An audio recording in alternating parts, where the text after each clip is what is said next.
ठीक है सर। चलिए बिस्मिल्लाहिर्रहमानिर्रहीम। मैं थोड़ा सा बता दूं कि एक्चुअली बिजनेस एनालिसिस जो है वो एक एरिया है जिसमें कुछ प्री रिक्विजिट्स हैं। अगर आपने ये पढ़ा हुआ है तो फिर आपको समझ में आएगी, और ख़ास तौर पे अगर आप एक्सपीरियंस नहीं है तो थोड़ा सा चैलेंज होगा। ये प्री रिक्विजिट्स हैं कि आपने सॉफ्टवेयर इंजीनियरिंग पढ़ी हुई हो, प्रोसेस के बारे में पता हो, और कैसे क्वालिटी को श्योर किया जाता है ये पता हो।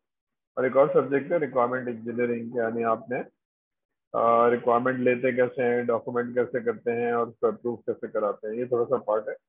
लेकिन इसके अलावा एक पार्ट है कि जिस एरिया की आप नॉलेज ले रहे हैं उस डोमेन की आपको नॉलेज हो, ये तीसरा एरिया।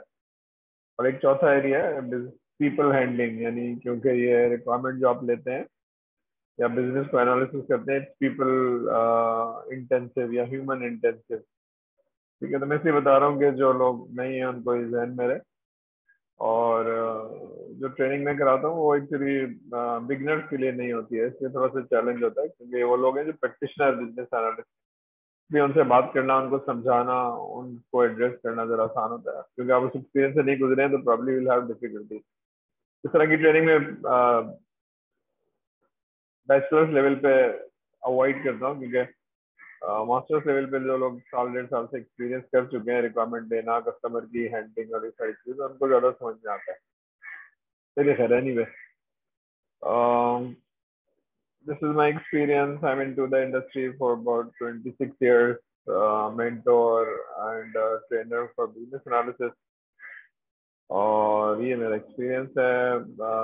अकेडमिया में बहुत थोड़ा सा एक्सपीरियंस है मेरा, उससे पहले मैं 25 साल इंडस्ट्री में रहा हूँ। That's my experience. ठीक है, चलिए आगे चलते हैं। ये एक बुक मैंने भेजी थी आप लोगों को, ये आप लोगों को इसमें से ज़्यादा कंटेंट है और इसको आप पढ़ लीजिए, डेब्रा पॉल। ठीक है, इसके थर्ड एडिशन भी आ गया, मेरे पास नहीं है। और body of knowledge, business analysis body of knowledge, ज़्यादातर कॉपी पेस्ट है इसमें से, बट आई विल एक्सप्लेन। ये सर्टिफिकेशन है IIBA.org की, तो आप लोग ये वाले पहले लेवल में ट्राई कर सकते हैं। इसमें कोई प्री रिक्विजिट नहीं है, कोई एक्सपीरियंस नहीं चाहिए होता। ठीक है ना। और ये सेकंड लेवल है, इसमें आपका हैंड्स ऑन एक्सपीरियंस शायद 3 साल का है, और इसमें 5 साल या उससे ज़्यादा का एक्सपीरियंस होना चाहिए। और मैं ये सर्टिफाइड हूँ, सर्टिफाइड बिजनेस एनालिसिस प्रोफेशनल। ठीक है, ये ट्रेनिंग मेरी। ठीक है, इसको क्वेश्चन ये है कि बिजनेस एनालिसिस है क्या चीज़। तो क्योंकि आप लोग बिगनर्स हैं तो I started with the example, rather 2 examples, इसकी ज़रूरत क्यों पेश आ रही है, या what is business analysis and what is different from the existing expertise available. Actually, existing expertise एक सिस्टम एनालिस्ट होता है जो सिस्टम को एनालाइज करता है। तो क्यों उसके रोल में लिमिटेशन है और क्यों हमें नया रोल चाहिए बिजनेस एनालिस्ट का, ये समझने से पहले हम थोड़ा सा ये देखेंगे कि ऑटोमेशन या सॉफ्टवेयर सर डेवलपमेंट। जी, एनी क्वेश्चन? सर जी जी। सर ये ECBA जो सर्टिफिकेशन आपने बताई है और ये जो आपने बुक रिकमेंड की है, तो अगर इस बुक को पूरा and start to finish read करके समझ के ख़त्म कर दें, तो ECBA के लिए आपको क्या लगता है कि ये बुक रीड करने के बाद प्रिपेयर होगा इंसान? हाँ, उसमें आप ये कर सकते हैं कि पहले तो IIBA.org पे जाइए और इसको ज़रा मोर डिटेल देखिए, क्योंकि मैं अभी सर्टिफिकेशन के लिए आपको तैयार नहीं कर रहा हूँ, इसलिए मैं अवॉइडिंग दैट डिटेल। ठीक है, इसलिए थोड़ा सा आपको पढ़ना पड़ेगा थोड़ा। ठीक है, तो आप ये एंट्री लेवल की बिजनेस एनालिसिस कर सकते हैं, उसमें कोई इतना बड़ा मसला नहीं है। लेकिन बॉडी ऑफ नॉलेज पढ़ी हुई हो आपने अच्छी तरह से और कॉम्प्रीहेंड की हुई हो तो बहुत आसान होता है वो। ठीक है, तो I am not taking this, लेकिन बार बार हो सकता है, उसमें कोई मसला नहीं। ठीक है ठीक है सर। जी।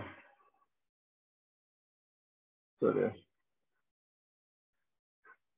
चलिए, तो हम मूविंग फॉरवर्ड थोड़ा सा स्लो जा रहे हैं, और हम ये देख रहे हैं कि जनाब इसकी ज़रूरत क्यों पेश आई है। तो थोड़ा सा हम सॉफ्टवेयर इंजीनियरिंग भी पढ़ेंगे, थोड़ी सी प्रोजेक्ट मैनेजमेंट भी पढ़ेंगे। तो why so many project fail from the software industry. ठीक है, तो जब सॉफ्टवेयर इंजीनियरिंग पढ़ाता हूँ तभी मैं कहता हूँ कि बहुत सारे प्रोजेक्ट फेल होते हैं। उसकी कोई वजह है, क्योंकि वो इंटेंजिबल है, विजिबिलिटी नहीं है, और बहुत सारी चीजें हैं। तो हम जरा देखते हैं बिजनेस परस्पेक्टिव से इसकी। ठीक है, तो पहले ये देखते हैं कि प्रोजेक्ट इनिशिएट होता क्यों है। फेल तो होता है, लेकिन फेल होने की वजह क्या है। तो वी स्टार्ट अ प्रोजेक्ट, तो why we start a project, तो ये वजह होती है कि प्रोजेक्ट इज इनिशिएटेड, कोई मसला होता है, कोई प्रॉब्लम होती है, कोई नीड होती है, इसकी वजह से आप प्रोजेक्ट शुरू करते हैं। और जब प्रोजेक्ट खत्म होता है तो वो मसला हल हो जाता है, and you get the value. ठीक है, मैं टर्मिनोलॉजी भी बोल रहा हूँ, प्रॉब्लम, नीड, ये बिजनेस एनालिसिस की टर्मिनोलॉजी है। ठीक है, तो मैं इसलिए चाह रहा हूँ कि आप लोगों को थोड़ा सा याद हो जाए वैल्यू क्या चीज़ होती है। वो जब आप बिजनेस एनालिसिस की किताब पढ़ेंगे तो ये बात करेगा बेनिफिट की, वैल्यू की। ठीक है, अभी एग्जाम्पल है। एग्जाम्पल क्या है कि प्रॉब्लम है, मैं किसी ऑर्गेनाइजेशन में गया तो उन्होंने कहा हमारी प्रोडक्शन प्लानिंग इज वीक, ये प्रॉब्लम है। ठीक है, तो अगर ये वीक ना होती, ये किसने कहा, ये सेल्स वालों ने कहा। अभी इसको हम एग्जाम्पल को जरा समझेंगे। ठीक है, तब मैं से समझा रहा हूँ कि प्रोजेक्ट क्यों फेल होते हैं। ठीक है, तो प्रोजेक्ट इसलिए इनिशिएट हुआ है कि एक प्रॉब्लम है। प्रॉब्लम क्या है कि जी हमारी ऑटोमेशन वीक है, प्रोडक्शन में कुछ मसले होते हैं। अगर ये मसले ना हो, प्रॉब्लम एड्रेस हो जाए, तो हमारी जो 1 करोड़ महाने की सेल्स है, हम उसको 10% बढ़ा सकते हैं। ठीक है, मगर क्या चाहिए हमें, वो इन्फॉर्मेशन चाहिए जो 1 2 3 4। अगर आप ये मुझे ऑटोमेशन के थ्रू दे सकते हैं। अब to understand there is a problem, अगर आप ये देंगे तो मैं मसला हल करूंगा, अगर ये नहीं देंगे तो मसला नहीं हल करूंगा। ठीक है, तो मुझे सॉफ्टवेयर नहीं खरीदना है आपसे, मुझे ये मसला हल करना है। ठीक है, अब ये थोड़ा सा डायग्राम है जिससे आप समझे कि ये आपका जो प्रोजेक्ट शुरू होता है किस लिए शुरू होता है। जो भी आप प्लानिंग करते हैं, सॉफ्टवेयर डेवलपमेंट करते हैं, इम्प्लीमेंट करते हैं, क्यों करते हैं, because you start with the problem. ठीक है, कोई प्रॉब्लम होती है, नीड होती है, और जब ये प्रॉब्लम सॉल्व कर लेते हैं, दैट इज योर सोल्यूशन। ठीक है, जो भी है उसके अंदर। अभी प्रॉब्लम से ट्रेस होना चाहिए, लेकिन आप वरना मुझे सॉफ्टवेयर भी दे देंगे, सारा कुछ भी दे देंगे, और मेरा मसला हल नहीं होगा, तो देर इज नो पॉइंट। ये 1 साल लगाया, 6 महीने लगाए, इतने पैसे लगाए, देर इज नो पॉइंट। तो फिर वो मसला हल नहीं हो रहा और मुझे कोई फायदा नहीं हो रहा, इसलिए प्रोजेक्ट फेल हो जाता है। यहाँ तक बात समझ में आ रही है। जी जी सर। ठीक है, तो we initiate a project because of a problem. ठीक है ना, because of a business need. तो जब आप प्रोजेक्ट खत्म करते हैं तो मेरी बिजनेस नीड पूरी होनी चाहिए। यानी वो जो आपने बात बताई थी कि मेरी प्रोडक्शन प्लानिंग में ये चीजें वीक हैं, वो सही हो जानी चाहिए। अगर वो सही नहीं हो रही है तो उस पूरे प्रोजेक्ट का कोई फायदा नहीं है। ठीक है, तो इसका मतलब है कि इस तरह के प्रोजेक्ट्स में कोई सक्सेस रेट हाई नहीं होगा, इसलिए एक नया रोल इनिशिएट हो रहा है। अब हम जरा देखते हैं इसको कि एग्जाम्पल में दिखा देता हूँ। अभी वो एग्जाम्पल है कि प्रॉब्लम क्या है कि हमारी प्रोडक्शन प्लानिंग वीक है, तो क्या करो। अब देखते हैं क्या करो। ठीक है, यहाँ 3 डिपार्टमेंट हैं। इनिशिएट किया है ये प्रॉब्लम हमारी सेल्स डिपार्टमेंट ने। ठीक है, अभी एक लिविंग एग्जांपल है। सेल्स ने ये बात कही है, जनाब हमारे पास बेचने के लिए फिनिश गुड ही नहीं होता है। हम कहते हैं ये चाहिए तो होता ही नहीं है, और इसलिए हम बेच नहीं पाते हैं। और होता क्यों नहीं है कि आपके पास रॉ मटेरियल खत्म हो जाता है। जब हम कहते हैं ये बनाना है तो वो कहते हैं यार इसका तो रॉ मटेरियल नहीं है। अक्सर नहीं होता है, लेकिन कभी कभी ऐसा हो जाता है, तो हम बेच नहीं पाते हैं। अगर ये आप दें तो हम सेल्स को बढ़ा देंगे 10%। तो भाई रॉ मटेरियल की शॉर्टेज होता है, तो डिपार्टमेंट आएगी इन्वेंट्री स्टोर से कि भाई तुम्हारे पास, तुम लोग ऑर्डर नहीं करते हो, सही से प्लानिंग नहीं करते हो, सारी चीजें नहीं करते हो, तो बात वहां जाएगी। तो वो कहेगा भाई हमें जो आप प्लान देते हैं क्वार्टरली, क्वार्टर का मतलब होता है साल को आप क्वार्टर्स में डिफाइन करते हैं, 3 3 महीने के 4 क्वार्टर। तो ये एक साइकिल है। अब जरा हम बात करेंगे, डोमेन की नॉलेज भी होनी चाहिए। ठीक है, तो अभी ये डोमेन की नॉलेज आपको नहीं है, इसलिए आपको थोड़ा सा चैलेंज होगा। लेकिन जब आप शॉर्टेज हो रही है तो आप किसी से पूछेंगे कि भाई शॉर्टेज क्यों होती है, तुम लोग ऑर्डर करके रखते क्यों नहीं हो। तो कहेगा भाई जो आप प्लान देते हैं उस हिसाब से हम ऑर्डर कर लेते हैं, वो खत्म हो जाता है, तो फिर हम जब तक आप प्लान दूसरा नहीं देंगे हम नहीं बनाएंगे। प्रोडक्शन डिपार्टमेंट से पूछा जाए भाई मसला क्यों होता है, तो वो कहता है भाई जो आप प्लान देते हैं उस हिसाब से हम स्टोर्स को बोलते हैं ऑर्डर करो। स्टोर्स तो आपके वही लेगा जो आपको उसको रखना है, वो तो कस्टोडियन नहीं है ना, वो तो जगह है उसके पास और वो रख लेता है जो आप मंगवाते हैं। ऑर्डर भी वो प्लेस नहीं करता, प्लानिंग भी वो नहीं करता। ठीक है, प्रोडक्शन से पूछा था फिर आपकी प्लानिंग क्यों गलत होती है, तो वो कहते हैं भाई जो आपने बताया है उसमें तकरीबन 50 डेज पहले आप बताएंगे तो फिर हम मंगवा के रखते हैं, क्योंकि एक चीज जो है ना वो हमारे 40 दिन लगते हैं। तो प्रॉब्लम किसको है, सेल्स को। बाकी जो डिपार्टमेंट है वो कह रहे हैं हमें तो जो बताया जाता है हम कर लेते हैं, लेकिन अगर आप पहले से प्लानिंग नहीं करेंगे, पहले से चीजें नहीं बताएंगे। अभी थोड़ा सा समझना इसलिए मुश्किल हो रहा होगा कि हमें डोमेन की नॉलेज नहीं है, हम इसको एनालाइज करते हैं कि मसला था क्या, हमने किया क्या। ठीक है, अब होता क्या है कि sales is normally most value department, क्योंकि वो पैसे ला रहा होता है ना, तो उसकी सुनी जाती है। ठीक है, और उसको बहुत वैल्यू दी जाती है। तो सवाल है आपका, आपका हाथ रेज जो है, एनी क्वेश्चन? सर अभी तक नहीं है। ठीक है, अभी तक क्लियर है। तो अगर आप अपना हाथ नीचे कर लेंगे तो मेरे क्लियर होगा आपका हाथ इससे ऊपर। चलिए अब जरा समझते हैं इस एग्जाम्पल को। हम एक्चुअली ये देखना चाह रहे हैं कि बिजनेस एनालिस्ट का रोल है क्या और क्यों है, और क्यों इतना इंपॉर्टेंट है, और क्यों ये इमर्ज हो रहा है पिछले 10 सालों में, 5 सालों में। तो प्रॉब्लम पता था कि जी हमारी रॉ मटेरियल कम हो जाती है, तो एक सोल्यूशन क्या किया हमने, ये देखिए सोल्यूशन क्या किया हमने, एक जबरदस्त टूल परचेज कर लिया प्रोडक्शन प्लानिंग का। प्रोडक्शन प्लानिंग का एक टूल खरीद लिया सैप में से या किसी में से, जो 15 लाख रुपए का है, और उसको लगाने में 4-5 महीने लगे और लोग लगे, 4 लोग 4 महीने के लिए, 6 महीने के लिए लगे, या जो भी है, 6 लोग 4 महीने के लिए, 24 मैन मंथ लगा दिया, सब कुछ कर लिया। तो मसला हल हो गया? नहीं सर, मसला तो वैसे ही क्या वैसे ही है, raw material situation still the same. बात समझ में आ रही है कि हमने प्रॉब्लम बताया और हमने सोल्यूशन बताया और हमने खरीद लिया, प्रॉब्लम इज नॉट सॉल्व। ठीक है, अब ये प्राइस ज्यादा भी हो सकती है, कम भी हो सकती है, लेकिन 4 लोग 6 महीने के लगे, सारी कॉस्ट लग गई, लेकिन कुछ मसला हल हुआ? Answer is no. अभी क्यों नहीं हल हुआ? What was the business problem? तो nobody has investigated the root cause, के मसला था क्या, जो कैसे हल कैसे होगा। और ये सिस्टम एनालिस्ट के बस की बात नहीं थी। सिस्टम एनालिस्ट कौन होता है, क्या करता है, जरा हम ये देखेंगे। पॉइंट ये कि मसला हल नहीं हुआ, इसलिए प्रोजेक्ट फेल हो गया। हमारी जो 15 लाख 20 लाख रुपए की कॉस्ट थी वो चली गई, और जो लोग काम छोड़ के 6 महीने से लगे हुए थे, 4-5 लोग, उनकी कॉस्ट भी बेकार चली गई। बात समझ में आ रही है? प्रॉब्लम क्या है कि हमने एक प्रॉब्लम आइडेंटिफाई किया, सोल्यूशन खरीदा, और सोल्यूशन ने कोई फायदा नहीं पहुंचाया। ये ऐसे ही है जैसे मुझे बीमारी हुई, मैं डॉक्टर के पास गया, डॉक्टर ने 2,000 रुपए की दवाई दे दी, टेस्ट कर लिए, लेकिन एक हफ्ते बाद कोई फायदा नहीं हुआ। कोई फायदा नहीं है, क्योंकि डायग्नोस ही नहीं हुई थी ना बीमारी, दवा तो दे रहा था, मैं खा भी रहा था, कोई फायदा नहीं हुआ। बात समझ में आ रही है? जी सर।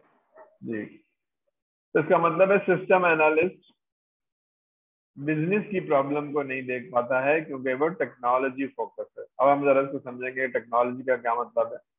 टेक्नोलॉजी का मतलब है डेटाबेस, टेक्नोलॉजी का मतलब है फ्रंट एंड। ठीक है, और ये एप्लीकेशन बनाना।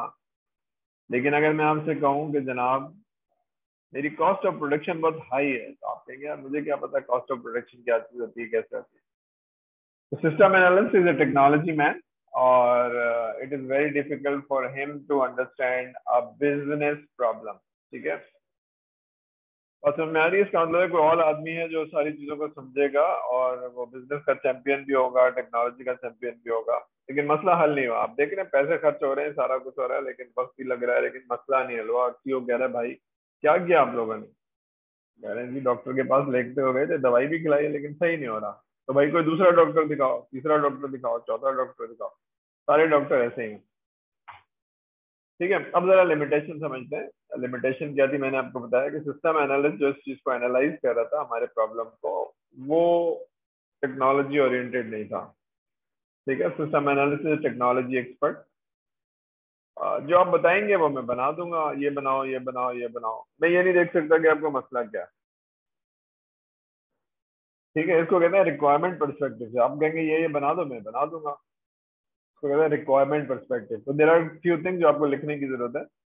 रिक्वायरमेंट परस्पेक्टिव क्या होता है, वैल्यू क्या चीज होती है। ठीक है, तो ये वाला पर्सपेक्टिव किसका होता है, रिक्वायरमेंट पर्सपेक्टिव सिस्टम एनालिस्ट का होता है। बीए का पर्सपेक्टिव क्या होता है, बीए कहता है भाई आपको फायदा किस चीज से है वो मैं आपको दूंगा, आपका मसला किस चीज से हल होता है वो मैं आपको दूंगा। ठीक है, तो व्हाट इज वैल्यू पर्सपेक्टिव, हम थोड़ा सा ये देखेंगे। ठीक है, तो वैल्यू पर्सपेक्टिव होती क्या है और क्यों ये रोल इमर्ज हो रहा है, हम जरा समझते हैं। तो देयर आर सर्टेन टर्मिनोलॉजी, क्योंकि आप इंडस्ट्री में नहीं हैं या आपने बहुत सारी चीजें नहीं पढ़ी हैं, थोड़ा सा चैलेंज होगा, इनको लिखते जाइए। ठीक है, I explain what is requirement perspective, example के साथ में समझाऊंगा। तो अब इसका मतलब हुआ कि सिस्टम एनालिस्ट के नॉलेज में, एक्सपीरियंस में कोई लिमिटेशन है।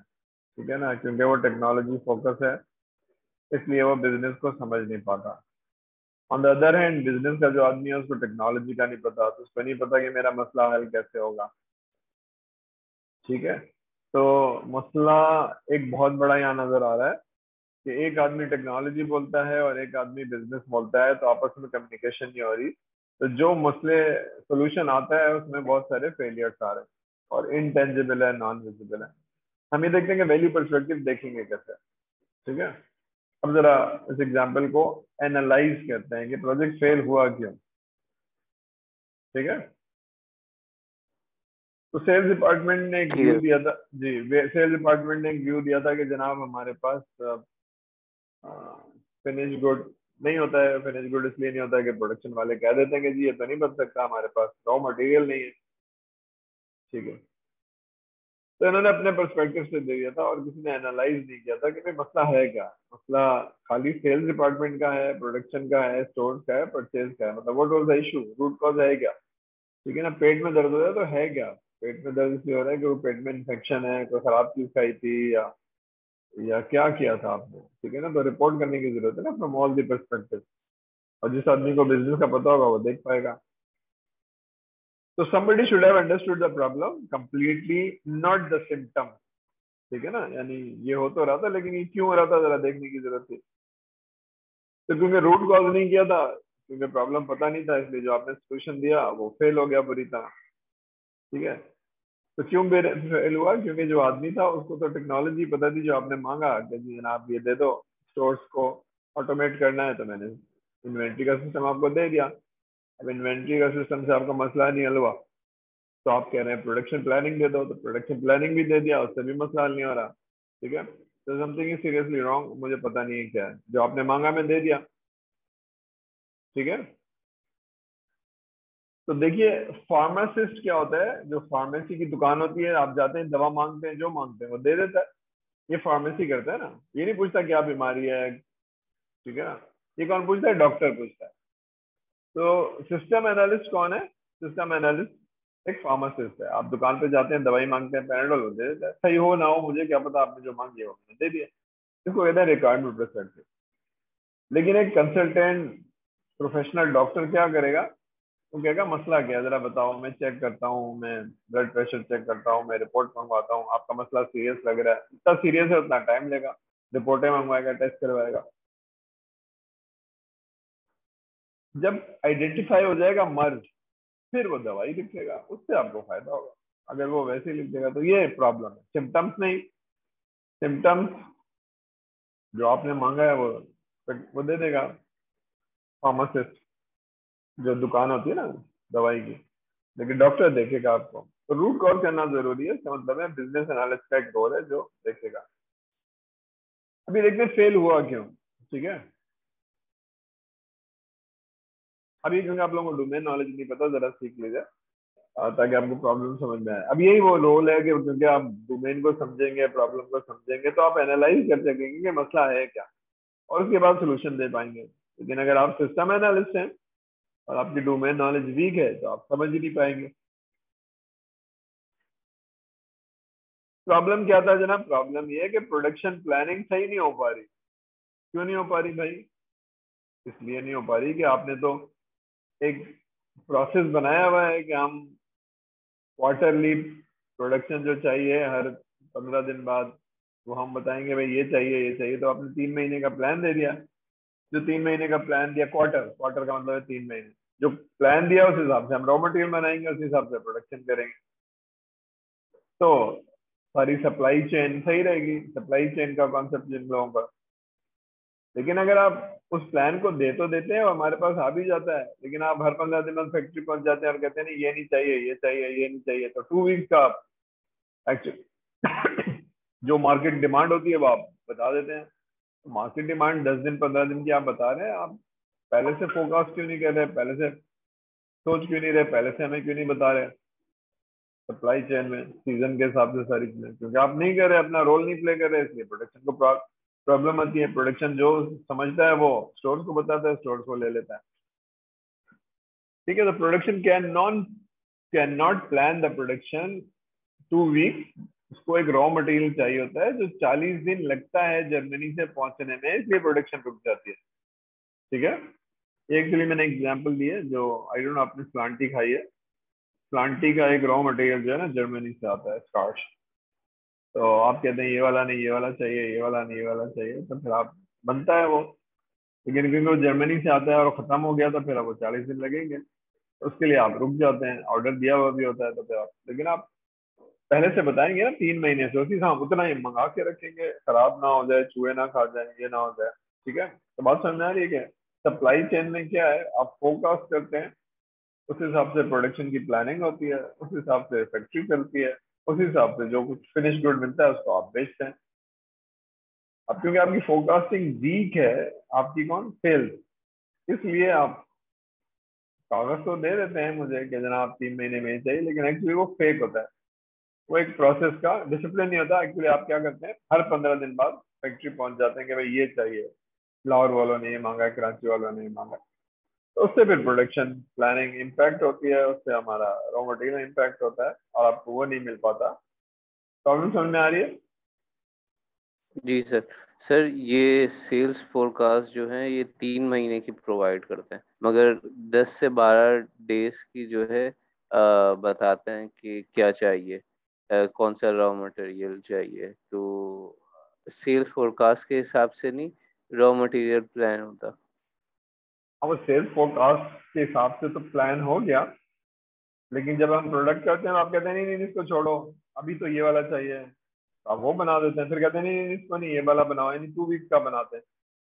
तो फिर जो प्लान था क्वार्टर का वो तो नहीं चल रहा ना। फिर जो आप 15-15 दिन में कह रहे हैं चाहिए, तो उस हिसाब से तो प्लानिंग हुई नहीं थी, उस हिसाब से रॉ मटेरियल मंगाया नहीं था। अगर आपकी किस्मत अच्छी हुई तो रॉ मटेरियल चल जाएगा, किस्मत अच्छी नहीं हुई तो रॉ मटेरियल खत्म हो जाएगा।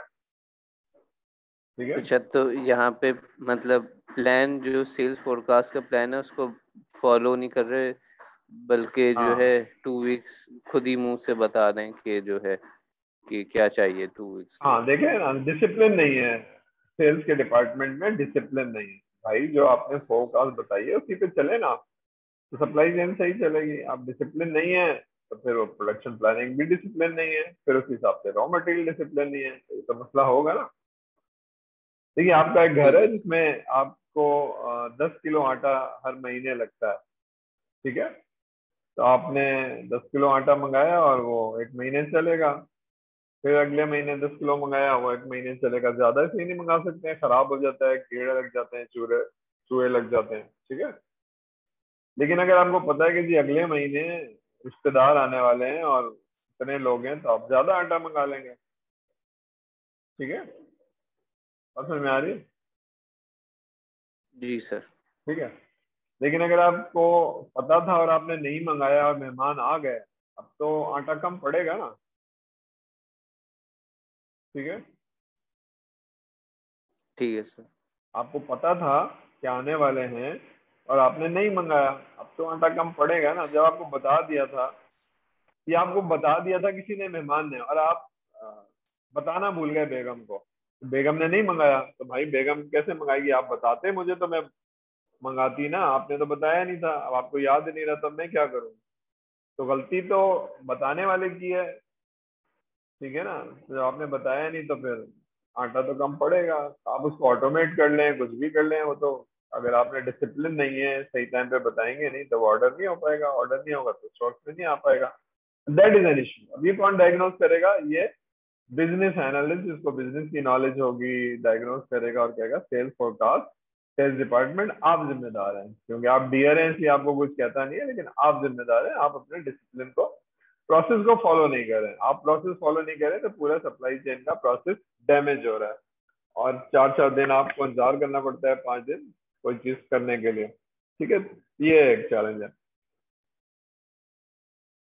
तो it has nothing to do with the automation, software से कोई ताल्लुक नहीं है ना, उसको ऑटोमेट आप कर दें, प्रोसेस ही वीक है, डिसीजन मेकिंग इज वीक है।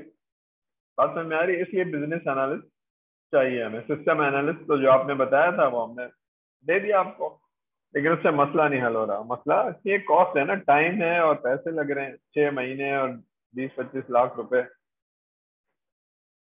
प्रॉब्लम समझ में आ रहा है? जी सर। सर ये जी। वैल्यू पर्सपेक्टिव का भी क्लियर कर दें कि क्या मीनिंग है। हाँ, होल्ड कर लें, सवाल को होल्ड कर लें, अभी मैं आएगी एक स्लाइड आएगी इसमें समझाऊंगा कि वैल्यू पर्सपेक्टिव होती कैसी है। ठीक है, बस ये याद रखिएगा, वैल्यू पर्सपेक्टिव और रिक्वायरमेंट पर्सपेक्टिव एक चीज होती है। बिजनेस एनालिसिस की जो अप्रोच होती है वैल्यू पर्सपेक्टिव होती है, सवाल पूछेगा क्यों चाहिए, मैं एग्जाम्पल से समझाऊंगा आपको। और सिस्टम एनालिसिस की होती है कि आपको क्या चाहिए, क्यों चाहिए, क्या फायदा, ये नहीं पूछेगा। ठीक है, अब एक और जरा एग्जाम्पल देखते हैं।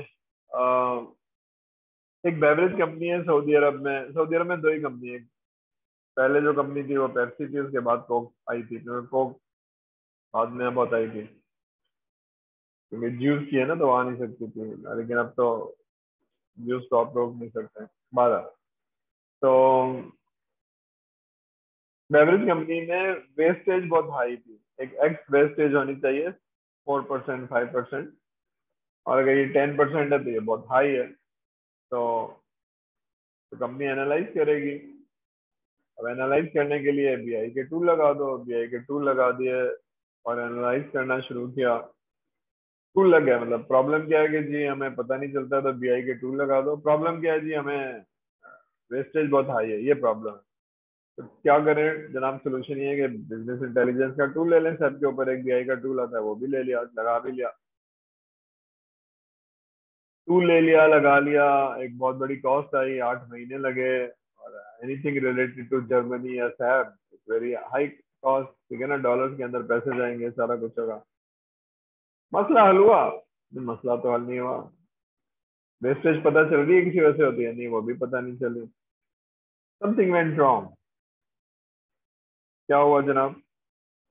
तो भाई एनालिसिस तो तब करेंगे जब आप सारा डेटा डालेंगे, और सारे रीजन का, सारी चीजें, तो इसके सारे पैरामीटर है वो सारे डालेंगे। लेकिन सेल्स की टीम कहती है ना हमारे लिए इंपॉर्टेंट नहीं है, हम तो बस क्वांटिटी डालते हैं, अमाउंट डालते हैं और ये सब डालते हैं, 3-4 चीजें, और बस हमारा इनवॉइस बन जाती है, हम वो बस इनवॉइस बना के देते हैं। आप रीजन क्यों नहीं डालते, आप फोकस क्यों नहीं डालते, आप ये क्यों नहीं डालते, आप ये नहीं, 6 चीजें और भी हैं, कम से कम तो फायदा ही नहीं, डालते हैं। अब वो डालते नहीं है तो टॉप मैनेजमेंट उसको एनालाइज नहीं कर पाती है, क्योंकि सेगमेंटेशन नहीं होती है, ये सारी चीजें। तो एक छोटी चीज की वजह से जो टाइम लगाया था, टूल लगाया था, वो रिजल्ट नहीं दे पा रहा है। तो जो मांगा था टेक्नोलॉजी टीम से कि बिजनेस इंटेलिजेंस का टूल लगा दो, लगा दिया, ट्रेनिंग दे दो, दे दिया, डेटाबेस अटैच कर दो, कर दिया। अब बिजनेस को वो रिजल्ट नहीं मिल रहा, तो मैं क्या करूँ? मैं तो सिस्टम एनालिस्ट हूँ जो आपने मांगा था। तो क्या इशू नजर आ रहा है आपको? सर इशू यही है कि प्रोडक्शन, या तो अगर टेक्नोलॉजी के थ्रू अगर फॉलो करना है कि कहाँ पर वेस्टेज आ रही है, तो हाँ, तो टेक्नोलॉजी डेटा के बस का नहीं एंट्री है ना, को। टेक्नोलॉजी को बिजनेस का पता हाँ ही नहीं है, तो वो तो बेचारा कहता है जो मांगा दे दिया था। अब कहाँ मसला आ रहा है वो तो मुझे पता नहीं है, वो कैसे पता चलेगा मुझे पता नहीं है। लेकिन एक कंपनी जो बैंक चला रही है या चिप्स बना रही है या गाड़ियां बना रही है, वो तो कहती है मुझे गाड़ी चलानी आती, गाड़ी बनानी आती है, चिप्स बनाना आता है या बैंक चलाना आता है, मुझे भी नहीं मसला पता कि ये कैसे होगा। बस में आ रही है, वो कह रहा है मुझे भी नहीं पता, टेक्नोलॉजी कहती है मुझे भी नहीं पता, पैसे लग रहे हैं, टाइम वेस्ट हो रहा है। समझ में आ रहा है? प्रोजेक्ट फेल हो रहा है, प्रोजेक्ट फेल हो रहा है। जी। आपको तबीयत खराब है, आप आगा खान गए, 2 लाख रुपए खर्च किए और दवाई ली, और एक हफ्ते बाद अम्मी ने पूछा तबीयत ठीक है? अम्मी तबीयत तो वैसे ही है, वैसे की वैसी है। 2 लाख रुपए खर्च भी हो गया, एक हफ्ता भी लग गया। अम्मी परेशान होंगी ना कि यार ये तो बेकार गई एक्सरसाइज, बिल्कुल ही बेकार गई, कुछ हुआ ही नहीं। ठीक है, इसका मतलब है हॉस्पिटल सही नहीं था, डॉक्टर सही नहीं था, डायग्नोज नहीं हुआ, कोई ना कोई मसला तो है ना, मेरा मसला नहीं हल हो रहा। प्रोजेक्ट फेल होने का मतलब है मेरा मसला नहीं हो रहा पैसे और वक्त लगाने के बावजूद। ये बात समझ में आ रही है? जी सर। ठीक है, इसका मतलब है कोई एक रोल आएगा जो इन चीजों को एड्रेस करेगा, वो बिजनेस एनालिस्ट होगा। ठीक है। ठीक है, तब हम समझते हैं कि बिजनेस एनालिस्ट करता क्या है।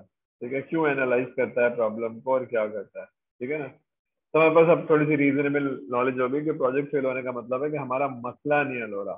ठीक है, जो हमारा मसला था, तबीयत ठीक नहीं हो रही, जो हमारा प्रोजेक्ट का मसला था कि जी हमारी रॉ मटेरियल हमें मिल जाए, वो रॉ मटेरियल भी नहीं मिल पा रही, हमें पता चल जाए कि जी हमारा वेस्टेज कैसे होता है, क्यों होता है, ताकि हम उसको रूट कॉज करें और सही करें, वो भी नहीं हो रहा।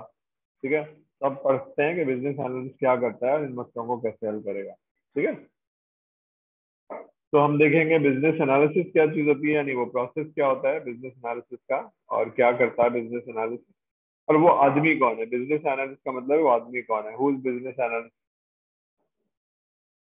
क्लास नहीं चलिए, 1 मिनट होल्ड कीजिएगा, बोलिए।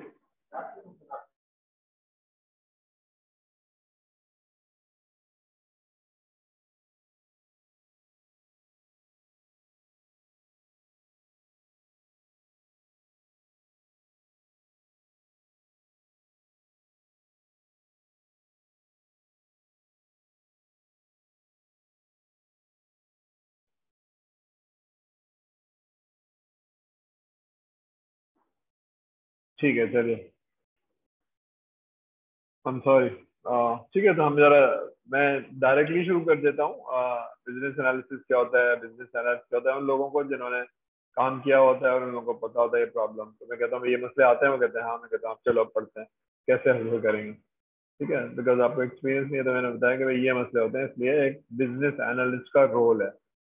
तो नीचे वाला बिजनेस एनालिस्ट का रोल है, करेगा क्या, वो बिजनेस एनालिसिस करेगा। जरा पढ़ते हैं बिजनेस एनालिसिस क्या चीज होती है। ठीक है।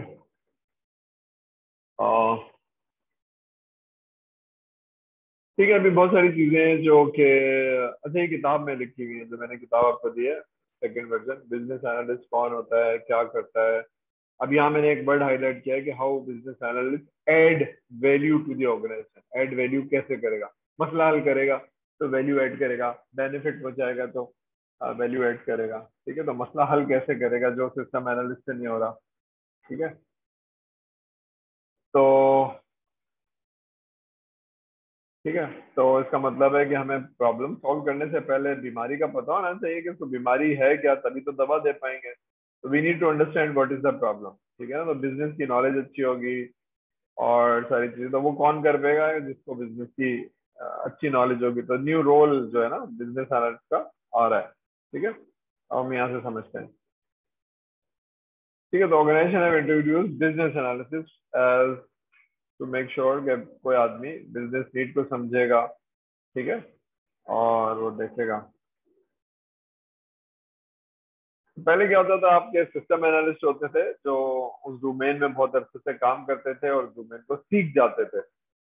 ठीक है, फॉर एग्जांपल अगर मैं कंप्यूटर साइंस ग्रेजुएट हूँ और 15 साल से बैंक में काम कर रहा हूँ, तो मैंने बैंक को बहुत अच्छी तरह से सीख लिया है, डोमेन को बहुत अच्छी तरह से सीख लिया है। तो मेरी डोमेन की नॉलेज बहुत अच्छी है, ऑल्दो कि मैं टेक्निकली एनएडी से पढ़ा हुआ हूँ या फास्ट से पढ़ा हुआ हूँ, कंप्यूटर साइंस ग्रेजुएट हूँ, लेकिन मेरी बहुत अच्छी नॉलेज हो गई है बिजनेस की, इसलिए मैं उन मसलों को हल कर पाता हूँ। लेकिन अगर मेरी वो नॉलेज नहीं है, मैं बैंक में आए हुए मुझे 6 महीने हुए हैं, तो मैं टर्मिनोलॉजी नहीं समझता, मैं प्योर टेक्नोलॉजी का आदमी हूँ, तो I am less comfortable considering the business requirement, क्योंकि मुझे समझ में ही नहीं आ रही है। ठीक है, तो ऐसे लोग जो टेक्नोलॉजी के बैकग्राउंड है, some BA experience IT system analyst and have less. 1 minute hold कीजिएगा, जरा फोन आ रहा है, मैं जो ओके सर, ओके।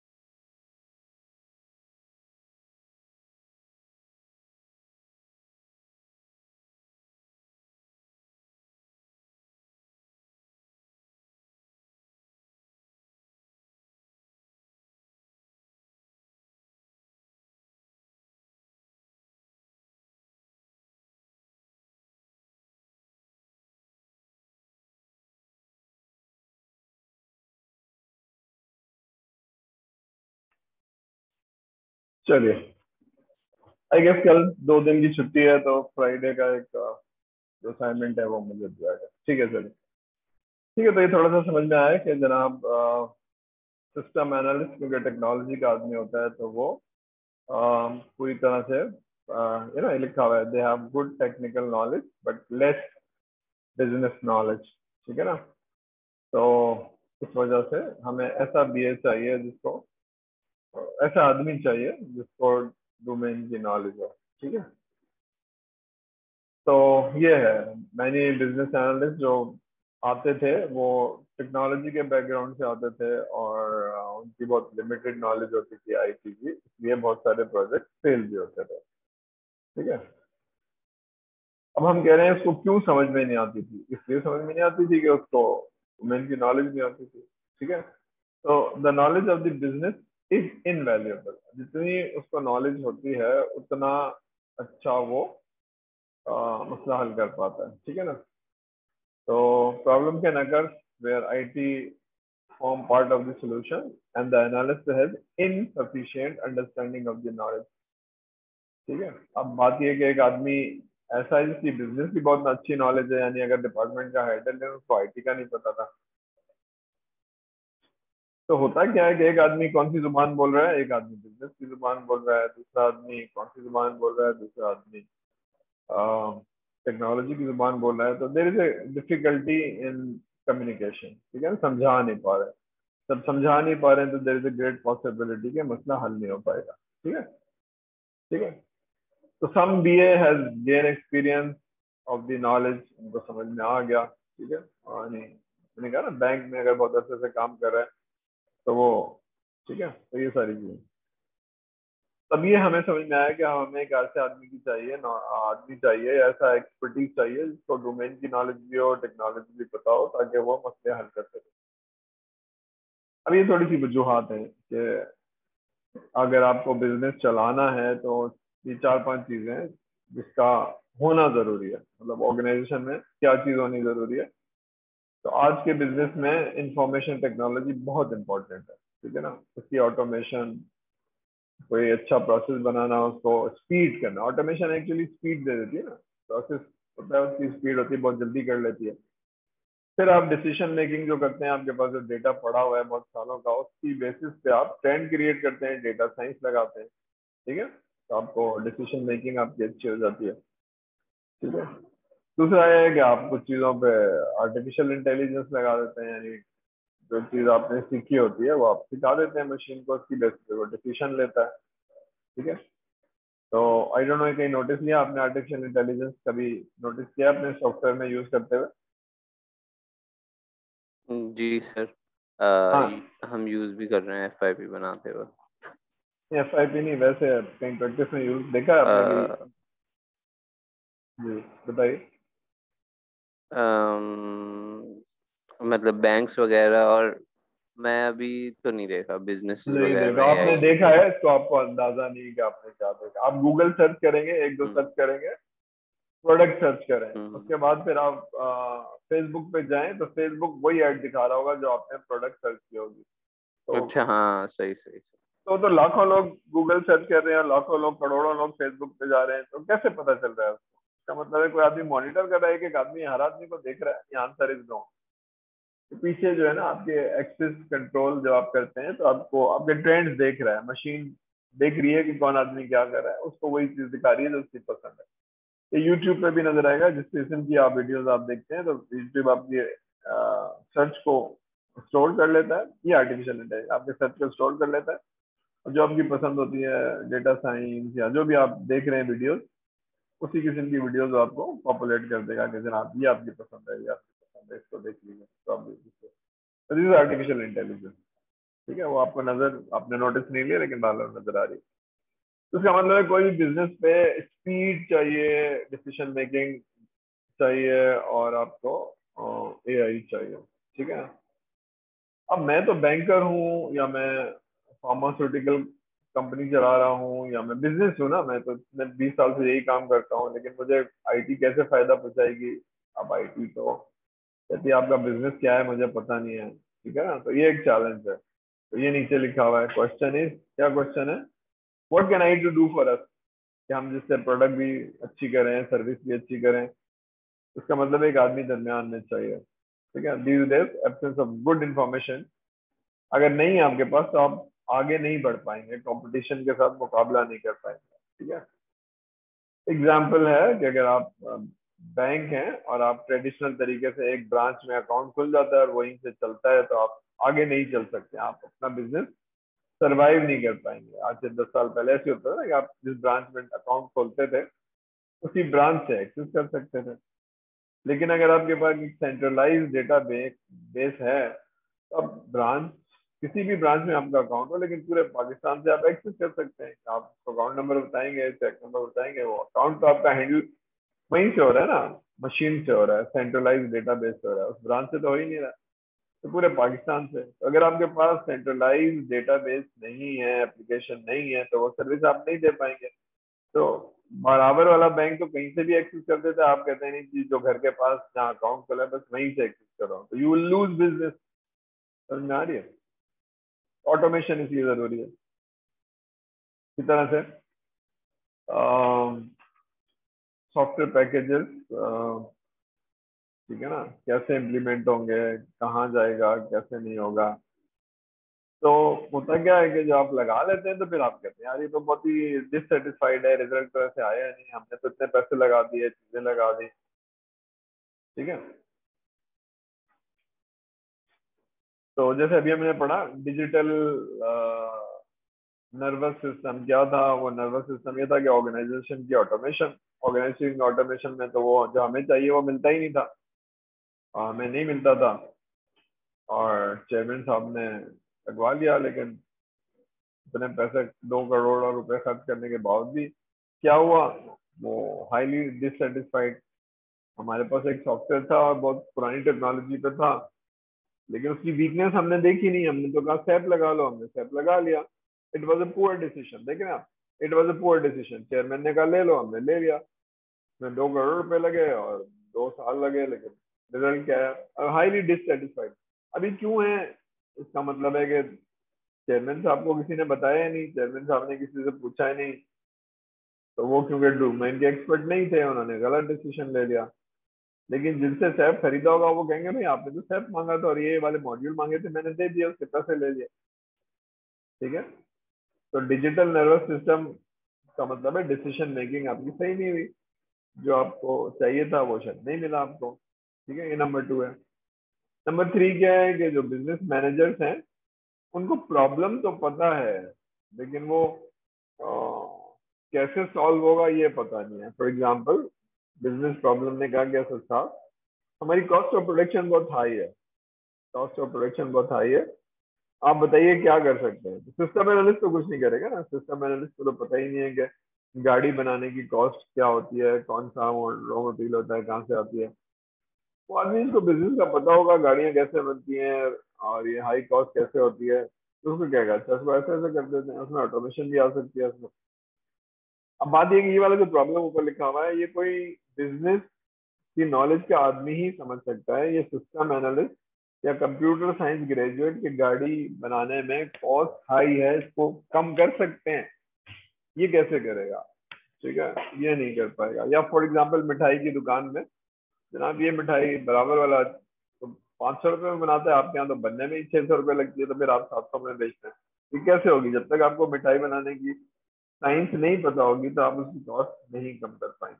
तो डोमेन की नॉलेज होना, बिजनेस की नॉलेज होना बहुत जरूरी है बात जगहों पर, ठीक है। बात समझ में आ रही है? 1 2 3। जी सर। सर वो टू सेकंड पॉइंट में जो आपने बोला था ना कि सैप इम्प्लीमेंट किया था, ये रहा, तो ये रहा। It was a poor decision. तो पुअर डिसीजन किस हिसाब से था कि वो जो है टेक्नोलॉजी सही इम्प्लीमेंट, या एक तो लिखा हुआ नहीं हुई थी, दू- मतलब सही इम्प्लीमेंट करने की वजह से पुअर डिसीजन था ये, जो सैप हाँ, है। पुअर डिसीजन इसलिए था कि मेरे पेट में दर्द हो रहा था और अम्मी ने कहा ये खा लो सही हो जाएगा, दलिया खा लो सही हो जाएगा। मैंने दलिया खाया तो और खराब हो गया, तो अम्मी का डिसीजन पुअर हुआ ना, सही तो नहीं हुआ। ठीक है, सही है। ठीक है। इंटेंडेड आउटपुट जो है नहीं मिल रहा। हाँ, तो हुआ क्या कि हमारी ऑटोमेशन वीक है। ऑटोमेशन वीक है तो जरा देखते हैं, एनालाइज करते हैं क्या वीक है, क्या सही करना है। ठीक है, नहीं ये तो नहीं है। अब्बा ने कहा सैप खरीद लो, खरीद लिया सैप। सैप खरीदने के बाद पेट का दर्द सही हुआ नहीं, पेट का दर्द तो वैसे ही वैसे ही बल्कि बढ़ गया। क्योंकि बढ़ इसलिए गया कि 2 करोड़ रुपए भी खर्च हो गए हैं, 2 साल भी लग गए हैं, और वैसे ही का वैसे ही। इसका मतलब ये पुअर डिसीजन हुआ ना।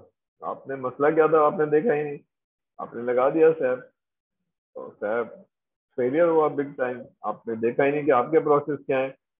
और आपके जो 1,500 लोग हैं वो तो प्रोसेस ये वाला यूज करते हैं, और आप सेट का प्रोसेस यूज कर रहे हैं। तो चेंज ऑफ प्रोसेस तो आपने किया ही नहीं। ठीक है। और लोगों को तो आता ही नहीं है कि इंग्लिश बोलनी है, उर्दू बोलनी है।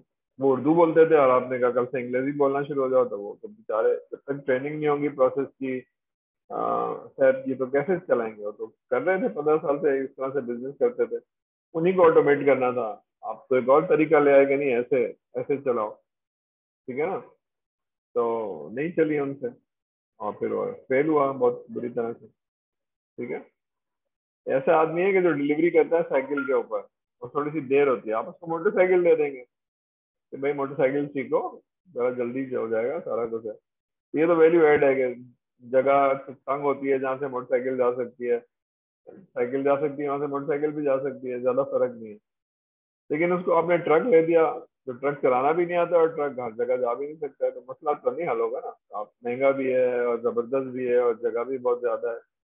हाँ, वो दे दिया आपने, लेकिन मेरा मसला नहीं होगा कि आपको बिजनेस का पता ही नहीं है ना कि बहुत सारी जगहों पर हम ऐसी जगह जाते हैं जहाँ मोटरसाइकिल और साइकिल ही जा सकती है। तो you, since you did not understand the business, आपने एक बहुत बड़ा तोप चला के दे दी। सैप ले लो। सैप एक ट्रक है ना जो बहुत बड़ी कैपेसिटी है और सारा कुछ है, लेकिन मुझे तो चलाना ही नहीं आता है सैप। ट्रक को चलाने ही नहीं आता, फिर चला भी लूँ तो मेरे पास सड़कें नहीं है, तो पतली सी गली है, यहाँ से लेके कैसे जाऊंगा मैं। अब ये सारे इश्यूज हैं। तो since you are not having the knowledge of the business, तो आप डिससेटिस्फाइड होता है। ठीक है, समझ में आ रही है बात। ठीक है सर, समझ आ गई। ठीक है, दूसरा हमने ये पढ़ा नंबर 3 के जनाब, बिजनेस वाले को प्रॉब्लम तो पता है लेकिन सोल्यूशन नहीं पता, जिसकी वजह से ठीक है, और सिस्टम एनालिसिस उसको देख नहीं सकता। The information people has existing role called system analyst. System analyst will tell, बताइए क्या बनाना है, that is called requirement perspective। अब जरा आगे जब देख लेते हैं कि कहीं requirement perspective और solution perspective, value perspective आ जाए। तो business expert cannot tell what they need। Problem तो बताएंगे, तो they cannot tell what is their need। तो सिस्टम एनालिस्ट तो फेल होगा ना, क्योंकि वो तो वही कहता है बताओ क्या चाहिए, और हम तो बता ही नहीं सकते हैं। प्रॉब्लम बता सकते हैं आपको, ये बता सकते हैं पेट में दर्द है, क्या खाना चाहिए मैं कैसे बता सकता हूँ, ये तो डॉक्टर देख के बताएगा। तो फार्मासिस्ट कह रहा है भाई मैं कैसे आपको दवाई दे दूं, आप बताएंगे ना कौन सी दवा चाहिए। बात समझ में आ रही है। एक फार्मासिस्ट है और एक पेशेंट है, इलाज नहीं हो पा रहा, दवाइयां भी पड़ी हैं और बीमार भी पड़ा हुआ है, इलाज नहीं हो पा रहा, क्यों ख्याल में आपके क्यों नहीं हो पा रहा। सर अब प्रॉब्लम ही डायग्नोज नहीं हुई है तो प्रॉब्लम कैसे। डायग्नोज नहीं हुई। ठीक है, प्रॉब्लम डायग्नोज नहीं हुई है, यहाँ तक बात समझ में आ रही है। जी सर। तो प्रॉब्लम डायग्नोज करनी जरूरी है। जितना कॉम्प्लेक्स बिजनेस होगा, जितनी कॉम्प्लेक्स सिचुएशन होगी, उतना आपको समझना पड़ेगा, और जितने साल आपने बिजनेस समझे में उतना आप उसको समझ पाएंगे, अगर नहीं तो फिर आप नहीं। ठीक है, तो you need to understand the business problem. तो most of the time user know what is their problem, लेकिन उसकी नीड नहीं होती है, उसकी डिजायर होती है, ये भी चाहिए ये भी चाहिए ये भी चाहिए, इसमें से आप नीड निकालते हैं। ठीक है। तो ये काम बिजनेस का, बिजनेस पूछता है बीए का, आपको क्या करना है, आपका बैकग्राउंड क्या है, आप क्या करेंगे, तो विल इंटेलिजेंट क्वेश्चन। ठीक है ना। वो चैलेंज कर रहा था आपके सोल्यूशन को, आपको क्यों चाहिए, ये रिपोर्ट क्यों चाहिए, फलानी चीज क्यों चाहिए, तो आप क्यों कैसे करेंगे, क्या क्या करेंगे। ठीक है। तो वो फैसिलिटेट करता है किसको, बिजनेस को और टेक्नोलॉजी के दरमियान में वो आदमी होता है। ठीक है, दरमियान में वो एक आदमी होता है जो कम्युनिकेट कर पाता है। अभी एग्जाम्पल आई डोंट नो, मैंने सॉफ्टवेयर इंजीनियरिंग में पढ़ाई थी नहीं पढ़ाई थी कि अगर प्रॉब्लम आ जाए कि जनाब कस्टमर कह रहा है मुझे ये चाहिए, एन इक्विपमेंट इज रिक्वायर्ड जो जिसमें इंजन लगा हुआ हो, कंबशन इंजन जो गाड़ी का इंजन होता है, या कोई भी ट्रक का इंजन या हवाई जहाज का इंजन, तो कह रहा है मुझे ये चीजें चाहिए। फिर उसने बताया कि उसमें हाँ येलो एंड ब्लैक कलर हो और उसमें 3 व्हीलर चाहिए, ये मुझे चाहिए। अब ये बता दिया और आप सिस्टम एनालिस्ट हैं, आपने सवाल ही नहीं किया और आपको जो समझ में आया आप बोल लिया है। क्या समझ में आया आपको? Sir internal yellow black colour and three wheel, तो मेरे हिसाब से तो ये कोई रिक्शा टाइप ठीक है, कार अब आपको मांग रहा रिक्शा है, समझ में नीड आई आया और थिंक। आपने दे दिया। ये है सिस्टम एनालिस्ट।